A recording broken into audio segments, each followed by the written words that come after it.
രണ്ട് മൂന്ന് കാര്യങ്ങൾ പറയണം. ആദ്യം ഞാൻ ജിമ്മിയും നേരത്തെ സ്മൃതിയും ചോദിച്ച രണ്ട് ചോദ്യങ്ങൾക്കുള്ള ഉത്തരം ഒന്ന് സൂചിപ്പിക്കാൻ ശ്രമിക്കാം. അതിലൊന്ന്, ഈ മുഖ്യമന്ത്രി ഇന്ന് പ്രഖ്യാപിച്ച മിനി ബഡ്ജറ്റിന് സമാനമായ പ്രഖ്യാപനത്തിൽ സ്ത്രീകളുടെ സുരക്ഷ സംബന്ധിച്ച് കൊടുക്കുന്ന തുകയെക്കുറിച്ച് നേരത്തെ സൂചിപ്പിച്ചിരുന്നു. അതിൽ സ്ത്രീ സുരക്ഷാ പദ്ധതിയിൽ എത്ര സ്ത്രീകളുണ്ട് എന്നുള്ളതിന് സർക്കാരിൻ്റെ കയ്യിൽ കണക്കുണ്ടോ എന്ന് ചോദിച്ചിരുന്നു. കൃത്യമായ കണക്ക് മുഖ്യമന്ത്രി പറഞ്ഞിരുന്നു. 31,34,000 എന്നുള്ള കണക്ക് മുഖ്യമന്ത്രി അത് വിശദീകരിക്കുന്ന സമയത്ത് പറഞ്ഞിരുന്നതാണ്. 31,34,000 35 വയസ്സിനും 60 വയസ്സിനും ഇടയ്ക്കുള്ള സ്ത്രീകൾക്കാണ്. അവർക്ക് മഞ്ഞ പിങ്ക് കാർഡുകളിൽപ്പെട്ട സ്ത്രീകൾക്കാണ്. മറ്റൊരു പദ്ധതികളും പെൻഷൻ പറ്റാത്ത മറ്റൊരു പദ്ധതികളിൽ ഉൾപ്പെട്ടിട്ടില്ലാത്ത സ്ത്രീകൾക്കാണ് ഈ സുരക്ഷാ പദ്ധതി കിട്ടുക. അപ്പോൾ കണക്കുണ്ടോ എന്ന് ചോദിച്ചാൽ കണക്ക് സർക്കാരിൻ്റെ കയ്യിൽ വ്യക്തമായിട്ടുണ്ട്. കണക്കില്ലാതെയല്ല ഇത് പ്രഖ്യാപിച്ചിരിക്കുന്നത്. മൊത്തം 3,800 കോടി രൂപയാണ് ഇതിനുവേണ്ടി മാറ്റിവെച്ചിരിക്കുന്നത് എന്നുള്ളതാണ് സ്മൃതിയോടുള്ള ചോദ്യത്തിൻ്റെ എൻ്റെ ഉത്തരം. ഇനി ജിമ്മി ചോദിച്ച ചോദ്യം, നയം എവിടെ എന്ന് ചോദിച്ചാൽ എന്തായിരിക്കും ഈ സർക്കാർ പറയാൻ പോകുക? ഇന്ന് ഈ മുഖ്യമന്ത്രി പ്രഖ്യാപിച്ച മിനി ബഡ്ജറ്റിലെ ആദ്യത്തെ 3 കമ്പോണൻറ്റുകൾ എടുത്താൽ തന്നെ ഇതിൽ നയമുണ്ട്. സാമൂഹ്യ സുരക്ഷാ പെൻഷൻ അവിടെ ഇരിക്കട്ടെ, അത് പ്രഖ്യാപിത വാഗ്ദാനമാണ്. ബാക്കിയുള്ള 3 കാര്യങ്ങൾ നവകേരള സദസ്സുമായി ബന്ധപ്പെട്ട് മുഖ്യമന്ത്രി നടത്തിയ ചർച്ചയിലൂടെ ഉരുത്തിരിഞ്ഞ നിർദ്ദേശങ്ങളാണ് ഇന്ന് മുഖ്യമന്ത്രി മിനി ബഡ്ജറ്റ് എന്ന മട്ടിൽ അവതരിപ്പിച്ചിരിക്കുന്ന പ്രഖ്യാപനങ്ങൾ. വമ്പൻ പ്രഖ്യാപനങ്ങളാണ്, അക്കാര്യത്തിൽ ഒരു സംശയവുമില്ല. അതിലാണ് എവിടെ നയം കിടക്കുന്നു എന്ന ചോദ്യം. അതിലേറ്റവും പ്രധാനപ്പെട്ടത് നോക്കൂ, രാജ്യത്ത് സ്ത്രീ സുരക്ഷാ പദ്ധതി എന്ന പേരിൽ പ്രേക്ഷകർക്കറിയാമല്ലോ, അൺപെയ്ഡ് ലേബർ ചെയ്യുന്ന, പ്രതിഫലമില്ലാത്ത വേല ചെയ്തുകൊണ്ടിരിക്കുന്ന, വേലയില്ല കൂലി ചെയ്തുകൊണ്ടിരിക്കുന്ന ഈ സ്ത്രീകളെ ചേർത്തു പിടിക്കുന്ന ഒരു പ്രോജക്റ്റ് എന്ന മട്ടിലാണ് ഇത് അവതരിപ്പിച്ചിരിക്കുന്നത്. മറ്റൊരു പദ്ധതിയിലും ഉൾപ്പെട്ടു പോയിട്ടില്ലാത്ത വീട്ടുപണികൾ മാത്രം ചെയ്തുകൊണ്ടിരിക്കുന്നവർക്ക് പോലും 35 വയസ്സ് മുതൽ 60 വയസ്സ് വരെയുള്ളവർക്ക് പ്രതിമാസം 1000 രൂപ അവരുടെ കയ്യിലേക്ക് വരികയാണ്. നാമമാത്രമാണെന്നൊക്കെ നമ്മൾ പറയും, പക്ഷേ 1000 രൂപ ചെറുതല്ല. അത് അവർക്ക് കൊടുക്കുന്ന ആത്മവിശ്വാസം ചെറുതല്ല. അവരെ കൂടി വിശ്വാസത്തിലെടുക്കുന്നു, അവരുടെ അവസ്ഥയെ കൂടി വിശ്വാസത്തിലെടുക്കുന്നു എന്നുള്ളതൊരു നയമാണ്. രണ്ടാമത്തേത് എന്താ? യുവതലമുറയ്ക്കുള്ള കണക്ട് ടു വർക്ക് എന്ന സ്കോളർഷിപ്പ് പദ്ധതി കൊടുക്കുകയാണ്. യുവതലമുറയെ കൂടി ചേർത്ത് പിടിക്കുകയാണ്. നിങ്ങൾ നൈപുണ്യ വികസനത്തിനു വേണ്ടി നിങ്ങൾ പാഴാക്കുന്ന സമയത്ത് സർക്കാർ നിങ്ങളെ സ്പോൺസർ ചെയ്യുകയാണ് എന്ന മട്ടിലാണ്. 1000 രൂപ, അതും ചെറുതായൊരു കാര്യമല്ല, അവർക്കൊരു സ്കോളർഷിപ്പ് പോലെ അവർക്ക് കിട്ടുകയാണ്. മൂന്നാമത്തെ പ്രധാനപ്പെട്ടത് എന്താ? നമ്മുടെ കുടുംബശ്രീ യൂണിറ്റുകൾക്കുള്ള പ്രവർത്തന ഗ്രാൻഡായിട്ട് അനുവദിച്ചിരിക്കുന്ന 1000 രൂപ ഓരോ യൂണിറ്റിനും കിട്ടാൻ പോവുകയാണ്. 23 കോടി രൂപ ചെലവ് വരും. കണക്ട് വർക്കിന് 600 കോടി രൂപ ചെലവ് വരും. ഇതൊക്കെ നമ്മുടെ സംസ്ഥാന സർക്കാരിൻ്റെ നയമാണ്. ഞാൻ പറഞ്ഞത് പ്രകടന പത്രികയിൽ പറയാതെ ഈ സംസ്ഥാന സർക്കാർ ഇക്കുറി കണ്ടെത്തിയിരിക്കുന്ന പ്രധാനപ്പെട്ട കാര്യങ്ങളാണ് ഈ 3 പ്രധാനപ്പെട്ട ആശയങ്ങളും. ഇതിന് എവിടെ നിന്ന് പണം കണ്ടെത്തുമെന്നുള്ളതാണ് പ്രശ്നം. ഈ നയമായിട്ട് നിൽക്കില്ല. നയം നടപ്പിൽ വരുത്തണമെങ്കിൽ അതിന് സാമ്പത്തികമായ ഉറവിടങ്ങൾ വേണം. അപ്പോൾ ചോദ്യം വരും, സംസ്ഥാന സർക്കാരിന് അതിന് കഴിവില്ലെങ്കിൽ ഇത് പ്രഖ്യാപിക്കണോ? സംസ്ഥാന സർക്കാരിന് കഴിവുണ്ടെന്ന് തെളിയിച്ചതുകൊണ്ടാണ് തനത് നികുതി വരുമാനത്തിൽ വലിയ വർധനവ് കഴിഞ്ഞ വർഷങ്ങളിൽ രേഖപ്പെടുത്തിയിരിക്കുന്നത്. CAG പോലും പറഞ്ഞിരിക്കുന്നതാണ്.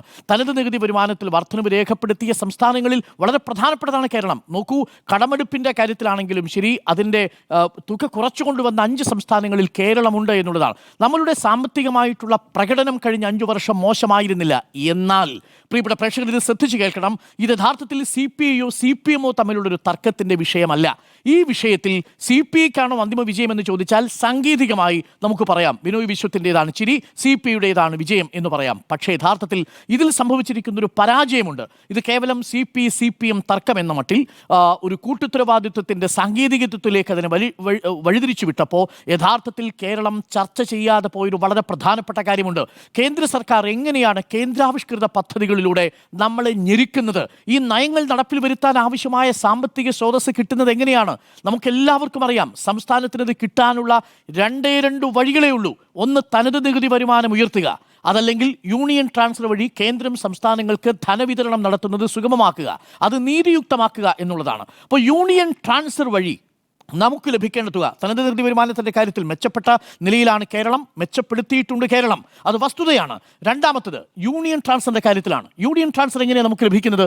യൂണിയൻ ട്രാൻസ്ഫർ നമുക്ക് ലഭിക്കുന്നത് പ്രധാനമായും ഗ്രാൻസ് ഇൻ എയ്ഡുകളായിട്ടും കേന്ദ്രാവിഷ്കൃത പദ്ധതികളായിട്ടുമാണ്. CCS. എന്താണ് ഗ്രാൻസ് ഇൻ എയ്ഡിൻ്റെ അവസ്ഥ? ഗ്രാൻസ് ഇൻ എയ്ഡ് കൊടുക്കുന്നതിന് അന്തിമ തീരുമാനമെടുക്കുന്നതാരാ? Finance commission. 10ാം ഫിനാൻസ് കമ്മീഷനിൽ 3.8% ഇപ്പോൾ അത് 1.9% കുറച്ചു. അതായത് 22,000 കോടി തരേണ്ടിയിരുന്ന കേന്ദ്രം, ഞാൻ കണക്ക് പറയുകയാണ്, 11,000 കോടി മാത്രമേ തരാൻ ഇപ്പോൾ ബാധ്യതയുള്ളൂ സംസ്ഥാനത്തിന്. കാര്യം ഫിനാൻസ് കമ്മീഷന്റെ മാനദണ്ഡങ്ങളിൽ കേരളം മെച്ചപ്പെട്ട പ്രകടനം കാഴ്ചവെച്ചിരിക്കുന്നു എന്നതിൻ്റെ പേരിൽ നമുക്ക് ശിക്ഷ വിധിച്ചു. അതിൻ്റെ ഭാഗമായി നേരെ പകുതി വെട്ടിക്കുറച്ചു. അപ്പോൾ ഗ്രാൻസ് ഇൻ എയ്ഡിൻ്റെ കാര്യത്തിൽ കേരളത്തിന് കേന്ദ്രത്തിൽ നിന്ന് കിട്ടുന്നില്ല. ഇനി കിട്ടേണ്ടത് എന്താണ്? ഇനി കിട്ടേണ്ടതാണ് കേന്ദ്രാവിഷ്കൃത പദ്ധതി. ഈ SSA ഒരു കേന്ദ്രാവിഷ്കൃത പദ്ധതിയാണ്. ഈ SSA പോലെയുള്ള കേന്ദ്രാവിഷ്കൃത പദ്ധതികളുടെ കാര്യത്തിൽ ഞാൻ പറയും ഇരട്ട വിവേചനം നേരിടുന്നുണ്ട് കേരളം.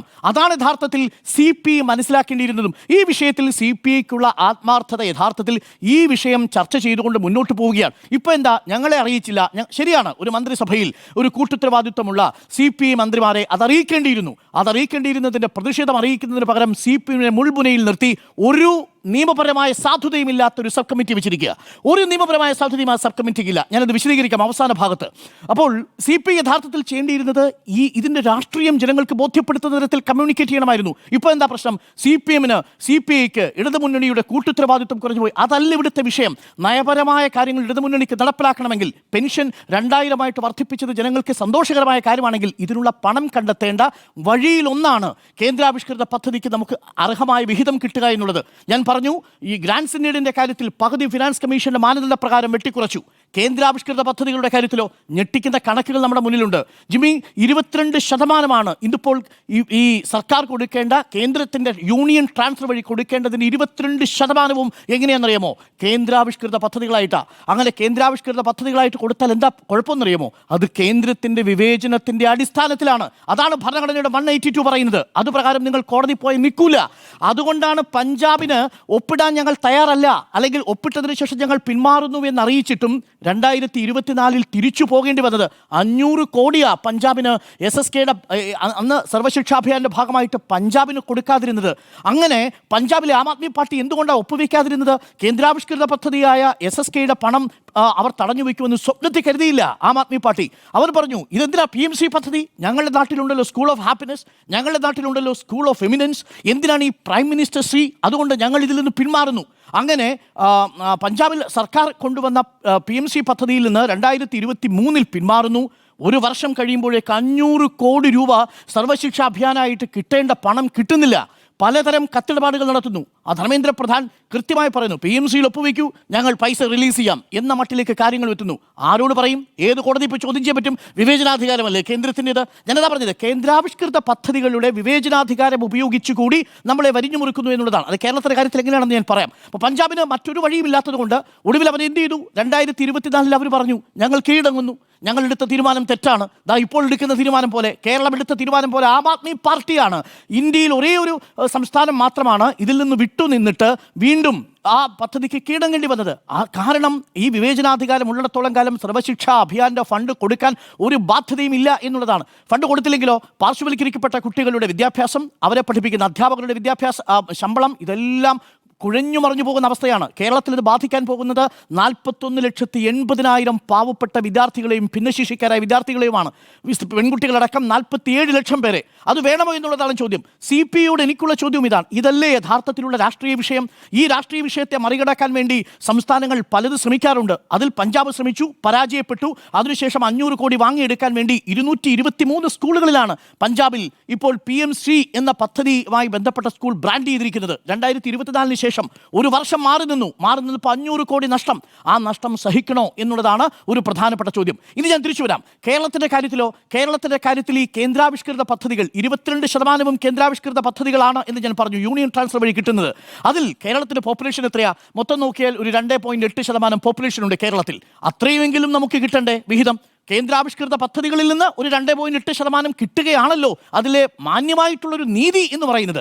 എന്നാൽ നമുക്ക് വിവിധ കേന്ദ്രാവിഷ്കൃത പദ്ധതികളിൽ ഏകദേശം 82ഓളം കേന്ദ്രാവിഷ്കൃത പദ്ധതികളിൽ 17 PM എന്ന് തുടങ്ങുന്ന പദ്ധതികളിൽ കേരളത്തിന് 2.8% ജനസംഖ്യയുണ്ടായിട്ടും കിട്ടുന്നത് കഴിഞ്ഞ 2022-23 0.8%. 2023-24 0.9%. ഇപ്പോഴത്തെ ബഡ്ജറ്റിൽ 1.6 ലഭിക്കാൻ സാധ്യതയുള്ളത്. 1.1, 1.2 പരമാവധി. ഇതാണ് അവസ്ഥ. അങ്ങനെ ഇരട്ട വിവേചനം നേരിടുന്നു. ഒന്ന്, ഗ്രാൻഡ് സിൻഡ് വഴി നമുക്ക് കിട്ടേണ്ട വിഹിതം ഫിനാൻസ് കമ്മീഷന്റെ ഇടപെടലിനെ തുടർന്ന് പകുതിയായി ചുരുങ്ങുന്നു. നമുക്ക് അർഹതപ്പെട്ട കാര്യങ്ങൾ, വായ്പ എടുക്കുന്നതടക്കമുള്ള പരിധികൾ കിഫ്ബിയും പെൻഷൻ ഫണ്ടും കൊണ്ടുവന്നത് പ്രകാരം തടയുന്നു. ഇപ്പോൾ ഇതാ കേന്ദ്രാവിഷ്കൃത പദ്ധതികളിൽ 22% കേന്ദ്രാവിഷ്കൃത പദ്ധതികളിൽ വിവേചനം ഉപയോഗിച്ചുകൊണ്ട് നമുക്ക് ജനസംഖ്യാനുപാതികമായി അത് ലഭിക്കാത്ത സാഹചര്യം ഉണ്ടാകുന്നു. അതിലൊന്നാണ് സർവശിക്ഷാഭിയാൻ. അതുപ്രകാരം നമ്മുടെ സംസ്ഥാനത്തിന് കിട്ടേണ്ട ഏറ്റവും ഒടുവിലത്തെ കണക്ക് പ്രകാരം കുടിശ്ശിക അടക്കം കിട്ടേണ്ട 1153 കോടി, അതിന് ഈ വർഷത്തെ മാറ്റിവെച്ചാൽ 957 കോടി രൂപ അത് റിലീസ് ചെയ്ത് കിട്ടുക. അതെന്താണ് മാർഗം? ഒരൊറ്റ മാർഗമേ ഉള്ളൂ എന്ന് പറയുന്നു. അത് PMCയിൽ നിങ്ങൾ ഒപ്പിടുക. PMC നമുക്ക് വേണ്ടെന്നേ. അതാണ് സംസ്ഥാന സർക്കാരിൻ്റെ നയം. ഇടതുപക്ഷത്തിന്റെ നയം അതാണ്. PMC പറഞ്ഞു, എത്ര കാലമായി പറഞ്ഞുകൊണ്ടിരിക്കുന്നു. ഒറ്റ കാര്യമുള്ളൂ, പൈസ തന്നാൽ PMC ഞങ്ങൾക്ക് വേണ്ട, എടുത്തോണ്ട് പൊക്കോ. PMC എന്തിനാ നമുക്ക്? PMCയേക്കാൾ മികച്ച സ്കൂളുകൾ നമ്മുടെ കേരളത്തിലില്ലേ?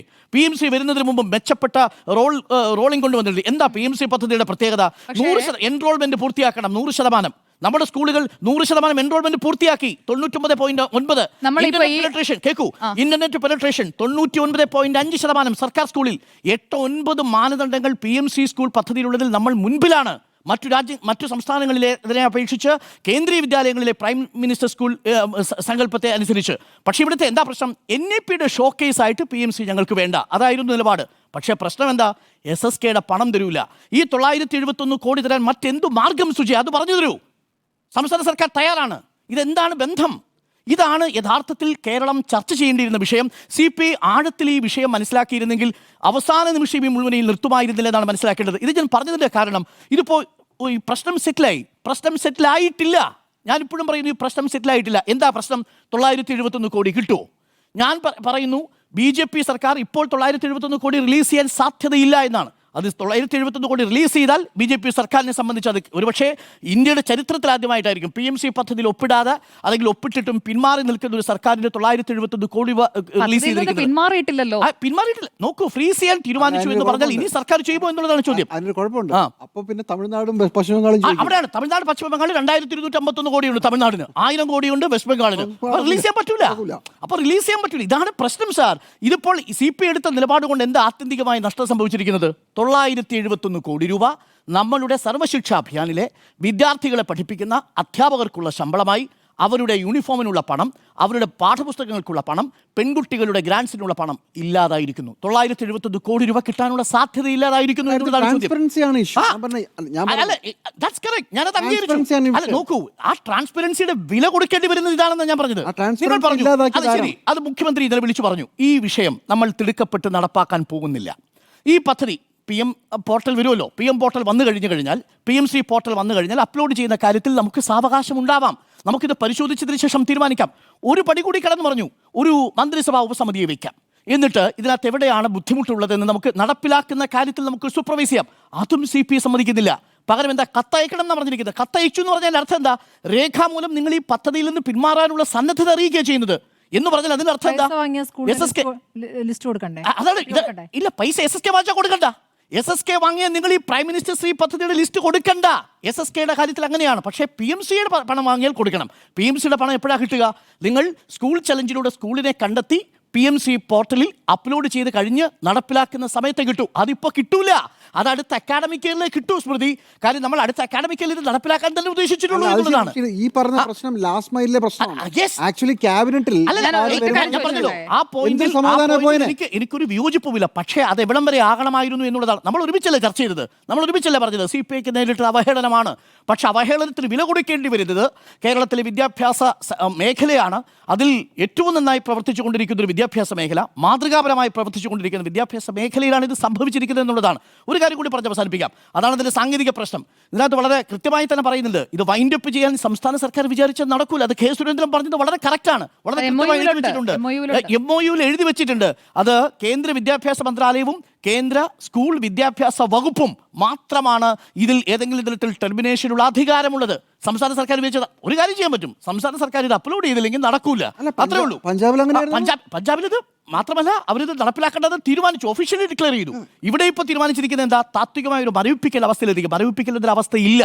അപ്പോൾ ഇപ്പോൾ CPI എടുത്തിരിക്കുന്നത് ഒരു രാഷ്ട്രീയമായി കേവലം വിജയമാണെങ്കിലും ആത്യന്തികമായി അതിന് പരാജയം സംഭവിച്ചിരിക്കുന്നത് കേരളത്തിലെ വിദ്യാഭ്യാസ മേഖലയിൽ ലഭിക്കേണ്ടിയിരുന്ന 971 കോടി രൂപ ലഭിക്കാത്ത സാഹചര്യം ഉണ്ടാകും എന്നുള്ളതാണ്. ഇതിനാര് കണക്ക് പറയും, ഇതിനാരും മറുപടി പറയും എന്നുള്ളതാണ് ഏറ്റവും പ്രധാനപ്പെട്ട ചോദ്യം. അപ്പോൾ രാഷ്ട്രീയമായി നിങ്ങൾക്ക് വിജയമായിരിക്കാം, പക്ഷേ യഥാർത്ഥത്തിൽ അത് വിശാല രാഷ്ട്രീയത്തിൻ്റെ അടിസ്ഥാനത്തിൽ കേരളത്തിൻ്റെ വിദ്യാർത്ഥികളുടെ രാഷ്ട്രീയത്തിൻ്റെ അവകാശത്തിൽ നോക്കിയാൽ ഇതൊരു വലിയ പരാജയമാണ് എന്നാണ് ഞാൻ മനസ്സിലാക്കുന്നത്. അതിന് പഴി CPIക്കല്ല, അതിന് പഴി കേന്ദ്രത്തിന് തന്നെയാണ്. പക്ഷേ പഴി കേന്ദ്രത്തിലാണെന്നുള്ളത് കേരളത്തിലെ ജനങ്ങൾ അറിയാതെ പോയി ഈ വിവാദത്തിൽ എന്നതാണ് എൻ്റെ പക്ഷം.